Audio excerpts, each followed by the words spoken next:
y'all, I'm Yvette, and I'm so happy to be here with you for the Conquer Your Fabric Scraps Summit. I am going to be sharing with you my pattern called the Cutest Kitty, and the Cutest Kitty is a foundation paper piecing pattern. One thing you may know about foundation paper piecing is that I consider it perfect piecing. So I'm going to show you how to achieve perfect piecing using your saved scraps for this foundation paper piecing pattern. If you've already done some foundation paper piecing, you probably know that FPP is great for using your scraps.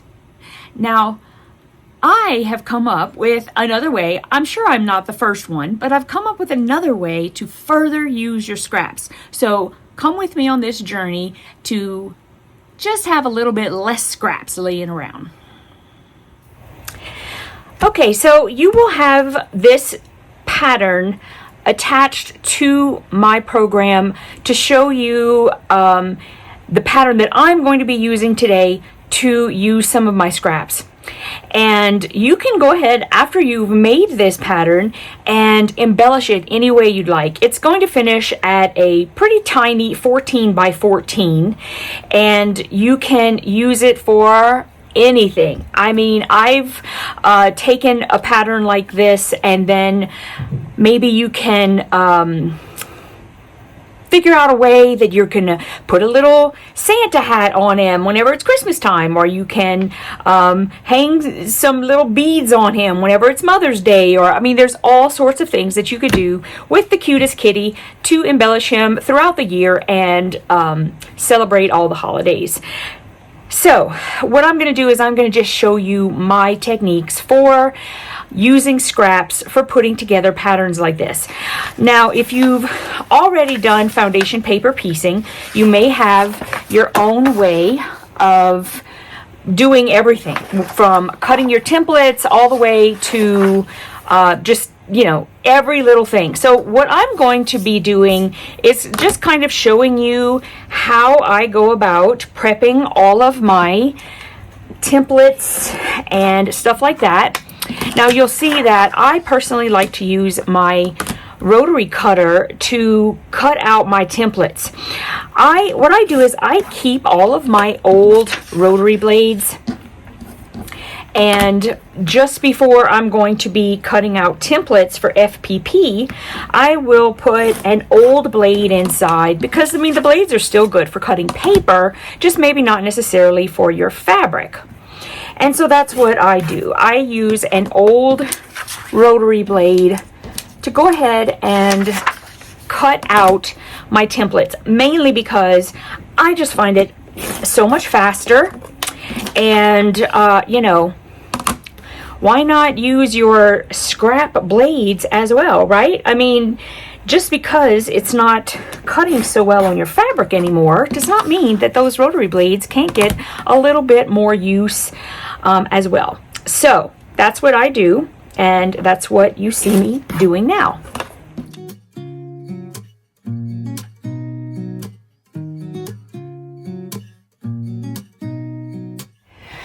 Okay, so now I've got my templates here, and what I like to do before I get started is I like to sort of keep track of which fabrics are going to go where. So I will label my templates ahead of time so that I don't have to keep thinking about exactly what fabrics go in what spots every time I'm starting to sew on one of those templates. So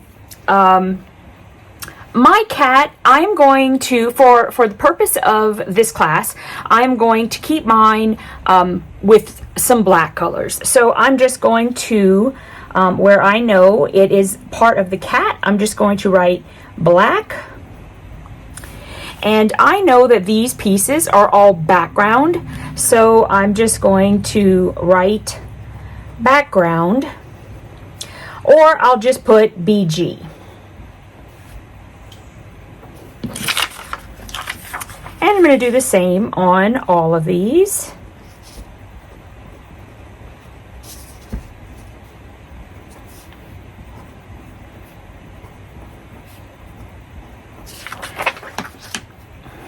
Okay, and then C, that's our longest part. But right here, I'm going to keep his nose sort of a pink color, so I'm going to write pink. And then all the rest of this part is black for the black cat. And I'm just going to, I'm going to write black right here, but I know that's all black for around his nose. And then these two pieces here are background. Now we're getting a little more intricate whenever we get to the eyes, but basically I know that all of this part is all black. And I'm on D1 because I haven't 100% decided what color I want his eyes to be. I'm just going to write eye color so that I can make the decision a little bit further along. And all of these for his eye, I'm going to make those white. And these two are background. Okay, so you can absolutely write them all out. Sometimes I do that, but just for the purposes of this class, so I don't want to bore you with me writing it on everything. I just know exactly what I'm doing on that, so I'm going to just label it as such. This is black for the cat, and then the rest of these three are all background. Same thing with this part of the eye. I'm going to put eye color. I'm going to write black. These are going to be white. And these two are background. I try to keep this pattern pretty simple so that you guys can finish it pretty quickly. And I can go over all the things I'd like to talk about in this video pretty quickly as well. Okay, so now I'm going to start cutting my fabrics for the templates themselves. And for this one in particular, well, actually for all of the templates, but for this one in particular, I'm going to be able to show you a lot of the techniques that I was talking about for how you can use your saved scraps in your foundation paper piecing projects. Okay, so what I'm going to do is, for each one, I always look at the colors in the order in which I'm going to place them on the template. So the number one piece that will be going down is background. Now, I have, here are my scraps right here that I'm going to be using for the background. And I could probably find a scrap in here because I don't keep scraps that are really, really small. I don't know about you, but I could probably find one in here that would cover that area. But I'm intentionally going to do something different so that I can show you what I'm talking about. Because let's say you don't have scraps that are like that large. Let's say you have only little tiny scraps. So the first thing I'm going to do is I'm going to look at scraps like this. And I know that I'll probably save some of the bigger ones, but I've got this color and that color. This one here, I was working on 2 or 3 different projects, and so I know I have, they're from a couple of different places, and I do try to keep the same colors sort of together. So I'm just going to take maybe a couple or a few of the smaller scraps that I can put in together, maybe a little bit more of that one. Now, what I'm going to do, and I'm going to take you over to the sewing machine with me, is I'm going to sort of collage these together, and then we are going to use them as a collage in this section of A1. So I'm going to keep those together. And I'm just going, you can use a wonder clip. I just happen to have one of these right here on hand. So I'm just going to take one of these little clips.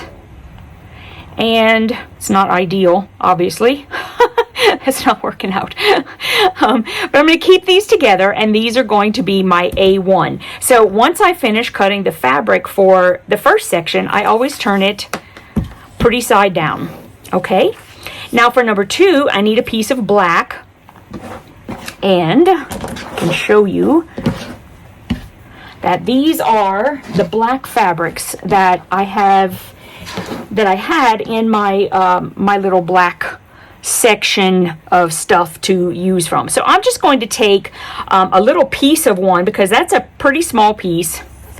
I don't like to go too small with FPP though. I mean, there's no use making yourself crazy. That's about as small as I will go. So I'm going to turn that right sides down because that's my number 2. My number 3, as you can see, is a much bigger piece. So the same as with the background pieces, I'm going to take a few of these and I'm just going to put them together, and then when I get over to the sewing machine, I'm going to sort of cobble some of these together too. And let's see, I've got that guy.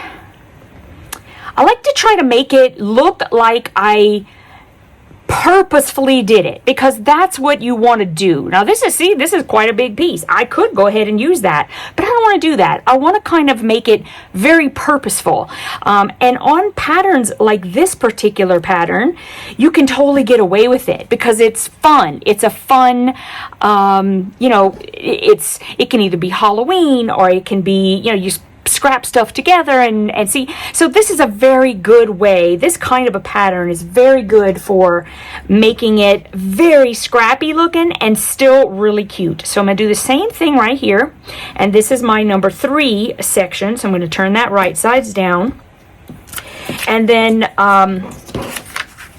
4, 5, and 6 are all backgrounds again, but they're smaller pieces, so I can get away with taking like this piece is not quite big enough for that to make me comfortable. I mean, it almost could do it, but let's see. What could I do that? Actually, I probably could. So I'm going to just cut it like in half, because I could probably use that other piece maybe for something else, but I'm going to hold that for number 6. And then I think I'm going to, let's see, number 5. Could probably use that one. And then number 4, let's say, what do I want to do? Oh, let me find a little piece of this guy here, because there's another little piece. So here's, I'm going to use this one, and I'll just cut that one as well. Be very careful with your scissors. I don't know about yours, but mine are very they're very sharp. Okay, so now I'm gonna put those down.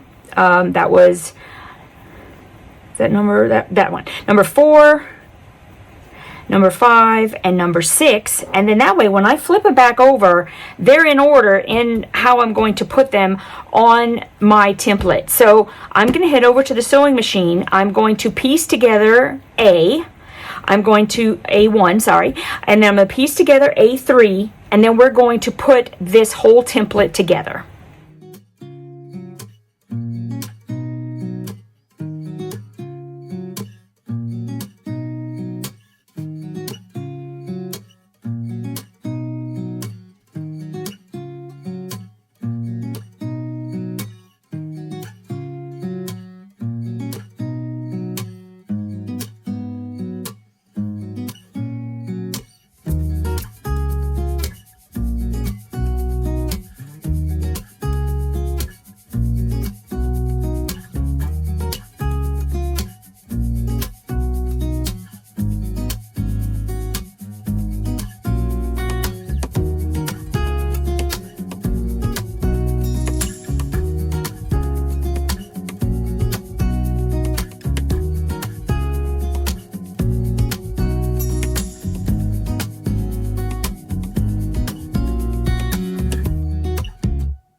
Okay, so here is A, which as you can see, I have finished and trimmed. So that one's going to be ready to attach to the B side. And I'm going to real quick, just so that you kind of get an idea, do the cutting of fabric again, so you can just see what it is I do for a second time, just to kind of get that all put into your heads just like you want it.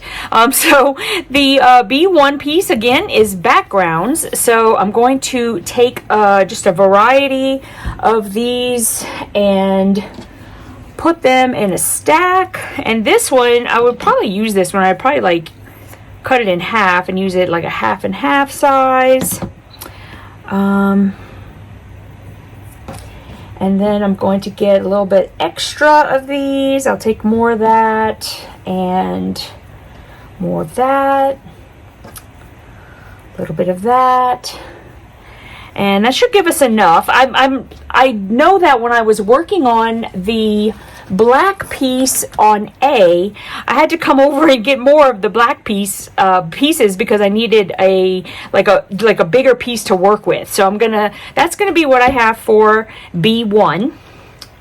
And then B2 is a small black piece, so I'm just going to take one of these and flip it over. And then I'm going to cut some of these a little bit smaller. And I'm going to have a variety of these pieces. Let's see if I can find a little bit bigger. That's way bigger, but that's okay. Let's just cut that in half.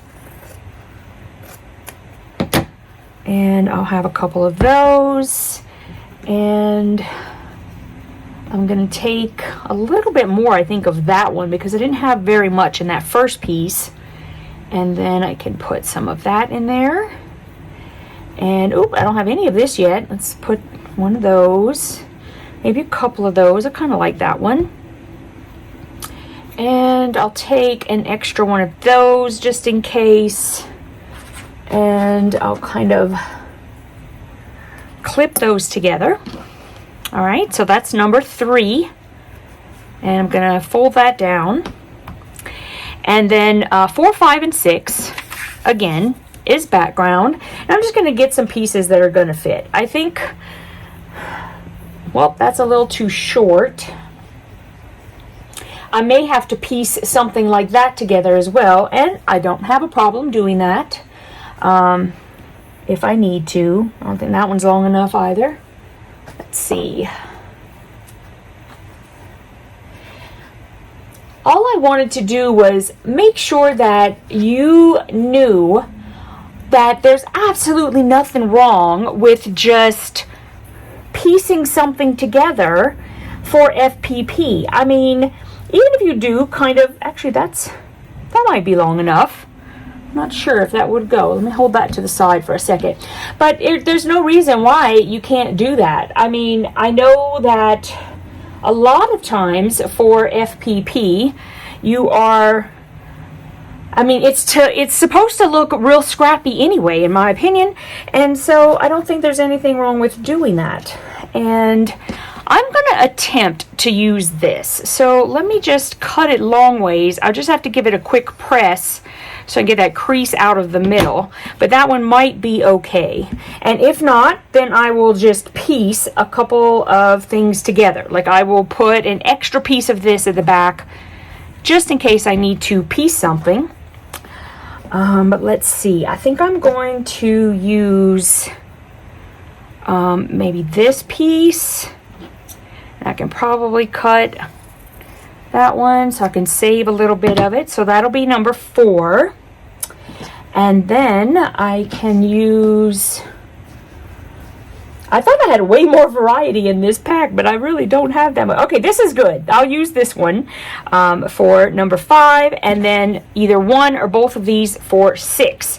So let's head on back to our sewing machine and get this template done.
Okay, so I've got my A and my B templates completely finished, and if I flip those over, you can see they're going to go together like that.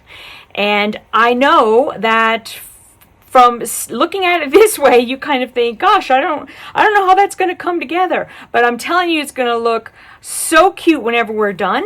So I'm going to complete the rest of these templates, and then I'm going to come back and show you everything when it's all done, and you'll see exactly how good it looks.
Okay, so I have finished piecing all of my templates, and I'm ready to start putting them together to have them form the cutest kitty. So what I'm going to do, and you will see these instructions in the pattern that you received, is I'm going to attach A to D, and then the AD to E, and I'm going to do the same on this side. I'm going to connect the B to the F, and then the BF to the G. Once I have those two sides put together, then I'm going to attach the ADE to this side of C, and I'm going to attach the BFG strip to the other side of C. Now, as soon as I get all of those put together, I'm going to come back, show you what it looks like, and then we're going to get ready to put the really quick sashing on and get it finished up.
Okay, so here is my finished, the cutest kitty, and now all I have left to do is put my I'm going to put my sashing around, and then I will have it finished for our, for what we're doing here.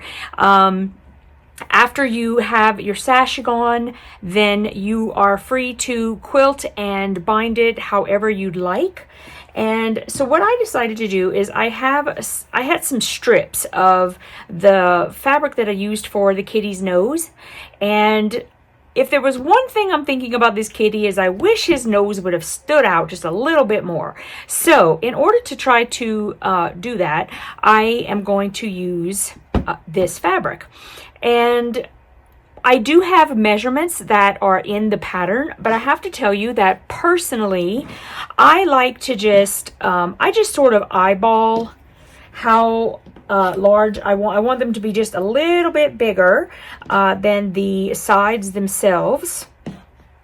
And I'm going to probably put on the, well, it's measuring the same size either way, right? But so what I'm going to do is I'm going to go against this side, go a little bit bigger so that I'll have that. And then I know that I'm going to need, bigger pieces on the outsides, because once you add something to the top and the bottom, then you need to have a longer piece. So I'm just going to kind of just cut it. And what I like to do is when I'm putting my sashing on, I will put each side on, and then I'll trim up. And then I'll put the top and the bottom pieces on and then trim there. And that's how I come up with my final sashing. Oh my goodness, I am so happy with how my cutest little kitty came out. I just love how she looks, and I hope that you love yours too. I hope you will share pictures of your finished kitty so I can enjoy what you've done with yours. And I hope you take into consideration using lots of little scraps whenever you're putting together projects like these that are foundation paper piece. So I will see you guys hopefully in the future, and please leave comments and let me know what you think about my video.